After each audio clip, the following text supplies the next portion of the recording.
ዳስ ጣል ቴዲ አፍሮ ይላል። ገና ሳለቀው የሚገርም እኮ ዳሱን አንሱት እንጂ 6 ስንት ቀን ሆኖታል? ኮንሰርት ያዘጋጃችሁና ያለቀሳችሁ እናንተ ዳሱን አንሱት። ይበቃል። አዳምጥ እንጂ ለአዳምጥ አላልክ? ይኸው አዳምጥ። ቀለም ያለቀስኩ አንተ ነህ። ዳሱን አንሱ ብለን ነው ኮንሰርት ቀሚስ አድርገህ የገባው አንተ። እኛ ምን አደረግን? ዳሱን አንሱ። ይበቃል። ለቅሶ ይበቃል። እስቲ ቤተሰብ ሄዶ እያላችሁ ጻፉ። ሄዶ ይችላል እያላችሁ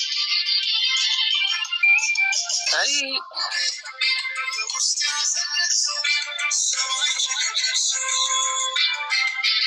ቴዲ የማይፈልገው ሃይማኖት እኩልነት፣ የብሔር ብሔረሰቦች እኩልነትም አይፈልግም። ረግጤ ግዛ ነው። የቱ ጋ ነው የሚለው? ረግጤ ግዛ ነው። አይ የቱ ጋ ነው የሚለው? ረግጤ ግዛ ያጼው ግዛት መንገድ ረግጤ ግዛ የሚለው ረግጤ ግዛ ምንድን ነው? በኢትዮጵያ ምድር ላይ እስተነጠያቅ በኢትዮጵያ ምድር ላይ ኢትዮጵያ ቤተ ኢትዮጵያ ብልጽግና አሁን ኖ ቤተ ኢትዮጵያ ረግጤ ግዛ አልከኝ። ጠየቀኝ መልስ ልስጥ።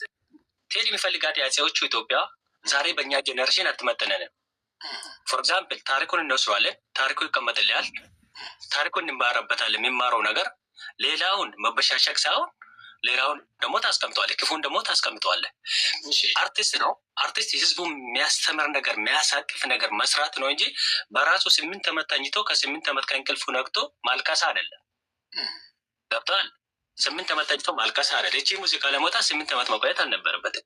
ምክንያቱም ቴዲ ከቤቱ ወጥቶ ሰፈሩን ራሱ ያውቅ አይሄድም። እስቲ የቱ ቦታ 8 ዓመት ድረስ ቴዲ የቱ ቦታ ሄዶ ሲጎበኝ የት ታውቃለህ? አዲስ አበባ ውስጥ አየህ፣ ዘፈኑን አልሰማሁም። እምልህ ለዛ አይገባህም። ለአንተ እምልህ ለዛ ልተርጉምልህ። ቆይ ልተርጉምልህ። ምን ፍቅርን እንጂ እንጂ አለ። ይኸውልህ አንተ ልተርጉምልህ። ቋንቋው የእኛ ስለሆነ አንድ ልተርጉምልህ። አንድ ያዳምጠኝ። የሰፈሬን ትርጉም የሰፈሬን 10 ቀበሌና 13 ቀበሌው የአንተ ሰፈር የራሱ ትርጉምልሃለሁ ከነ ሰፈሩ ማለት ነው። እሺ ግን ልንገርህ ምን እንዳለ ለፍቅር እንጂ እስከዛሬ መታገስ አለ እንጂ እኔ አልፈራም ለአንድ ነፍሴ ብሎ ቴዲ ተናግሯል። እስከዛሬ ታገሰበት። ቆይ ስማ፣ አሁን ደግሞ በተራይ እየሰማ ብናወራ እስከዛሬ የታገስኩት ለውጥ ይመጣል ብዬ እንጂ እስከዛሬ ለፍቅር ብዬ እንጂ እስከዛሬ የታገስኩት ማለት 8 ዓመት ሙሉ። ምክንያቱም አንድ መንግስት ሲቀየር ወዲያው ለውጥ አምጣ አትለው። ምን ታደርገዋለህ? ጊዜ ትሰጠዋለህ። ጊዜ ትሰጠውና ታየዋለህ። ጊዜ ሰጥተው ካለበት ቦታ ላይ እየተሻሻለ ከህዝብ ጋር እየተጣመረ እየተስማማ ካልሄደ የዛ ጊዜ እንደ አንድ አርቲስት ሀሳብ ይሰጣል። ቴዲ አፍሮ በህወሓት ጊዜም ይሄን አድርጎታል። ተግባባን? አየ ሲያየው ምንም ነገር ሊያመጣ አልቻለም። ከዛ የምርጫው ጊዜ የ97 ጊዜ ምርጫው ጊዜ በደንብ አድርጎ ለህዝቡ ተናገረ። መሴጁ ደግሞ ውጤት አመጣ። ዛሬ ላለንበት ውጤት መተናል። አሁንም ደግሞ 8 ዓመት ከዛሬ ነገ ይሻላል ብዬ መታገሴ ብሎ ነው ያለው እንጂ ቴዲ አፍሮ የቁጭ ዘፈን ኤኒ ዴይ መስራት የሚችል ነው። ለብዙ ሰዎች ግጥም የሰጠ ለብዙ ሰዎች የሆነ ነው። ሌላው ልንገርህ 8 ዓመት የቆየበት ወርዝ አድርጓል። ምን ሆነ መሰለ? 100 ሚሊዮን ቪው በአንድ ሳምንት ውስጥ አግኝቶበታል። 100 ሚሊዮን ቴዲን እኔም ያውቀው ገብቷል። መጀመሪያው የፖሊስ ኢንተርቪውን ካየው ማነው ይባል ነፍሱን ይማረው ሞቷል። እና የኮልፌን ልብስ የኮልፌን ጨርቅ በይጣን ታጥኖ የኮልፌን ልብስ ለብሶ በይጣን ታጥኖ ስለብስ ጀምሮ ሙዚቃውን እከታተላለሁ። የምን ኮልፌ ለሚሸጠው የምናለች ተራ ልብስ ማለት ነው። ገፍተህ ባይ ይችላለህ። የመጀመሪያው ኢንተርቪው ኮልፌ የሚላለው እንትን ልብሱ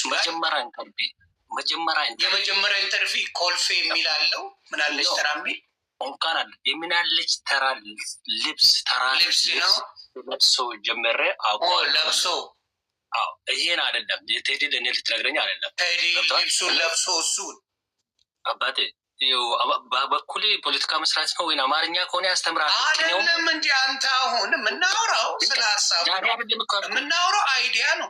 ቴዲ ባይኖረው ራሱ እኮ ኢትዮጵያ ደሃ መናጢ ስለሆነች ነው ቴዲ አሁን ሳልባጅ ቢገዛ ዛሬ አይደለም። አንተ አሁን ሳልባጅ የሚገዛ ነገር አልነበረም ኢትዮጵያ እያለ አታውቀውም። ሳልባጅ ቦታም ክፍለ ሀገር ላይ የለም፣ አዲስ አበባ ብቻ ነው ያለው።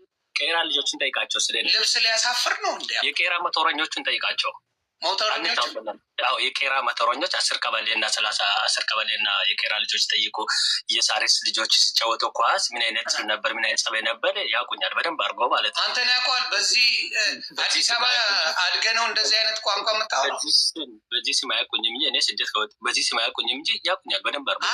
እንደዚህ አይነት አሁን አዲስ አበባ የኖረ ሰው ነው እንደዚህ አይነት አማርኛ የሚያወራ? አማርኛው እኔ የአማርኛ ኒውስ ማዘር ላንጉዌጅ ብሎ እኔ 7ኛ ነው አዲስ አበባ ያለው። አሁን የኦሮሞ ልጆች አውቃል አዲስ አበባ ነው የትግራይ ልጆች አውቃል።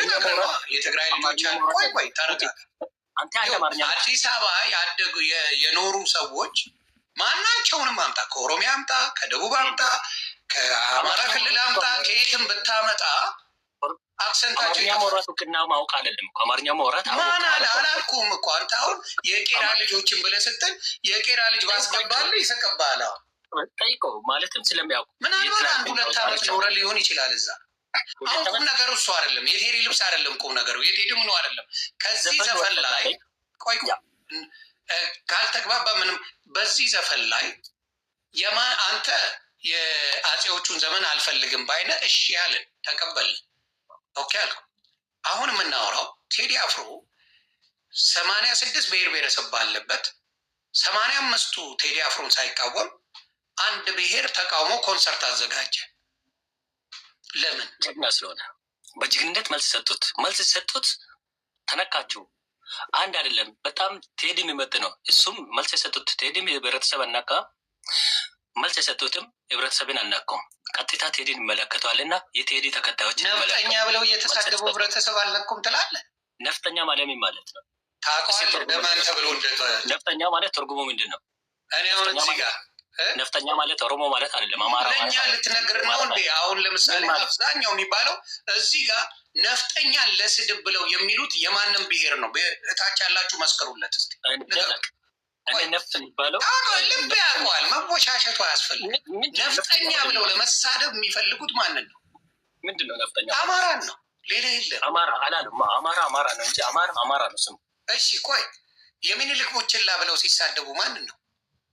ምኒልክ ቡችላ አማራ ብቻ ነው እንግዲህ የሚሉት። እንግዲህ ስድባችሁ ወጥተው እኮ ነው ምን እንደሚያደርጉ ልንገር። አንተ ያልገባ እንዲገባ አድርጋ ቆይ እንዲገባ በደንብ አድርጌ ልዘግብ። የወጡና ሰላማዊ ሰልፍ እኮ ወጥተዋል። አሜሪካን ሀገር፣ እንግሊዝ ሀገር ወጥተዋል። አማራ ነፍጠኛ፣ የሚኒልክ ቡችላ ፎጣ ለባሽ እያሉ ወጥተዋል። ያንተ ሰዎች ማን ነው አውሮፓ ላይ እና አሜሪካ ላይ ወጥቶ ጋላ ማደጋስካር እናስገባለን የሚለው ሰልፍ የወጣ የነበር? ጋላ ማለት አሁን ለምሳሌ ኦሮሞ ነው። እነሱ ማን ናቸው? አይደለም እነሱ ማን ናቸው? አሉ አማራም አለ፣ ሌላውም ብሄር አለ። ጋላ ማደጋስካር ማስገባት ትችላለህ? እንግዲህ በምን ሊሉ መሰለህ? ጋላ ዛሬ ሁሉም ነገር ገብቶታል። ገብቷል። ጋላ ሁሉም ነገር ገብቶታል። ትላንትና ያለችው ገብቷል አይደለ? ወደ ፈለግከው ፖለቲካ ብትዘበራርቅ አይዲያውን ለማጥፋት እንደፈለግክ ብትሄድ ምንም ለውጥ አታመጣ። እንዲህ የፈለግከውን እየረገጥክ ነው አንተ። ሀሳብን መሰብሰብ አትችልም። የእናንተ ትምህርት ቤት ከተን ማስተማር አለብን። እናንተ ትምህርት ቤት እኛ እኮ ነው ያስተማርናችሁ። ትምህርት ቤት በሙሉ መሪ እንኳን የ7ኛ ተማሪ ነው አልተማርም።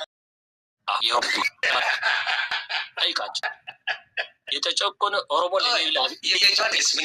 እኔ ብቻ ታግለው አይደለም። ይኸውላችሁ ስሙ እንግዲህ እኔ ብቻ አይደለም ታግለው የራሱ የተጨቆኑ 86 ብሔረሰብ የኢትዮጵያ ብሔረሰብ ለ86 ብሎ ነው ሲታገል የነበረ። ሰርች አድርገው አሁን ሰርች አድርገው ጎግልን ሰርች አድርገው የኦሮሞ ነጻነት ኢትዮጵያውያን ማየት ነው። ምን ኦነግ ሽኔስ? እሺ አይ ኦነግ ሽኔስ ሰርች አድርገው። ቆይ ኦነግ ሽኔስ ነው መጀመሪያ ስን እንተማመን ያለብህ አንተ ነው ያልከኝ አይደለ? ሰርች አድርገው ታሳየኝ አንተ ነህ። ስሙ ኦነግ የተዋጋው ለኢትዮጵያ ብሔር ብሔረሰቦች በሙሉ ጭቆና ነው የተዋጋው፣ ኢትዮጵያን አንድ ለማድረግ እያለ ጀዋር መሀመድ ኢትዮጵያ አውቶ ኦሮሚያ ደግሞ ብሎ ይሰራል። አሁን እንደዛ እንደዛ ነው ለባህል ስታገል ጀዋር መሀመድ ከኦሮሞ ትግል ሳይመጣ በፊት የት ነበር ንገረኝ። ኦሮሞ ትግል ላይ ሳይገባ በፊት ጀዋር መሀመድ የቱ ጋር ነበር? እስኪ ንገረኝ የሚታውቀው ከሆነ። እንዲያውም የሚገርም እሳት ጋር አብሮ ይሰራ ነበር። እሳት ጋር አብሮ ይነጋገር ነበር አንድ ላይ በኢትዮጵያዊነት። ከዛ ምን ሆነ? ዘረኝነቱ ሲያድላባቸው እሳቶች አትመጥነንም ብለው አወጡት። እኛ ስለ ዘረኝነት ሳይሆን ኢትዮጵያውያንን በአንድነት ሆነን ይሄን መንግስት ጥለን ኢትዮጵያን አንድ የሚያደርግ ነገር ማምጣት ነው የምንፈልገው ነው የተባለው። እግዚአብሔር ምስክሬ ግባና ጠይቃ እንካ እንዳልካቸው ብርሃኑ ነጋን ጠቀው የኢትዮጵያ አንድነት ስር ነበር ጀዋር መሐመድ የሰራ ነበር። ምክንያቱም ኢሳት ላይ ኢንተርቪው፣ ቪኦኤ ላይ ኢንተርቪው፣ ሁሉም ነገር በኦሮሞ መሆኑ ብቻ ሲዘጋበት ነው። ድምፁ አለ ሲታፈነ ነው የኦሮሚያ ሚዲያ ኔትወርክ ተቋቋሜ እና ትግሉን ወደ ራሱ የተመራው። ጀዋር ኢትዮጵያነቱን ለቆ አያውቅም። ብሔር ብሔረሰብን እንትንን ለቆ አያውቅም።